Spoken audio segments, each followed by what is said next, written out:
दोस्तों application of derivative एक आसान और एक स्कोरिंग टॉपिक है, तो ये मेक श्योर करेंगे कि पिछले 5 साल के जो पीवाई क्यूज आप सारे खत्म करो। अभी हम लगाने वाले हैं 2025 का मेंस का सवाल।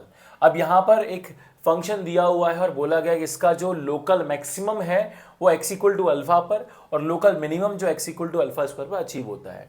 तो अब ये लोकल मैक्सिमम लोकल मिनिमम मिलता कहाँ है? जहां पर एफ डैश एक्स जीरो हो, यानी कि सबसे पहले हमें क्या निकालना पड़ेगा? इसका डिफरेंशिएशन।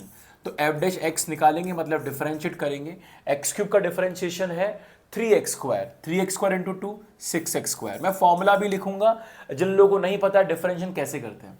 x² का डिफरेंशिएशन 2x, तो 2x into 9a is minus 18a और यहां से इसका आंसर आएगा 12a।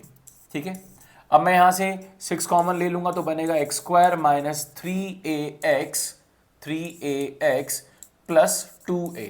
ठीक है, अब इसको आप सॉल्व करोगे तो यहां से आपका फैक्टराइजेशन बनेगा x माइनस ए इंटू एक्स माइनस 2a।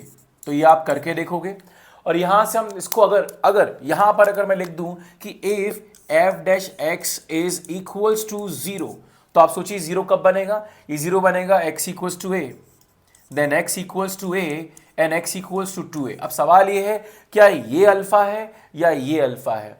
अगर दोस्तों इसको अगर अल्फा मानोगे तो ये अल्फा स्क्वायर होगा, यानी कि अल्फा स्क्वायर क्या हो जाएगा? 2 अल्फा, राइट? क्योंकि अगर a को अल्फा माना तो 2a 2 अल्फा होगा, लेकिन सवाल के हिसाब से दूसरी वैल्यू अल्फा स्क्वायर है, तो अल्फा स्क्वायर बराबर 2 अल्फा। यहां से सॉल्व करोगे तो अल्फा बराबर या तो 0 आएगा या 2 आएगा। ठीक है, अब यहां से हमारे पास अल्फा की वैल्यू 2 आ गई, क्योंकि 0 हुआ तो यहां पर प्रॉब्लम ये है कि अल्फा 0 तो a 0 है नहीं, राइट? तो यहां पर आएगा अल्फा बराबर 2 और अल्फा बराबर 2 आया तो एक रूट 2 हुआ और दूसरा रूट हो जाएगा दोस्तों 4। और दूसरा केस होता है कि a को हमने अल्फा स्क्वायर माना और 2a को हमने अल्फा माना। तो दोनों ही केस के आंसर लिखोगे आप कमेंट बॉक्स में, और वीडियो अच्छा लगा हो तो लाइक शेयर सब्सक्राइब करना मत भूलना।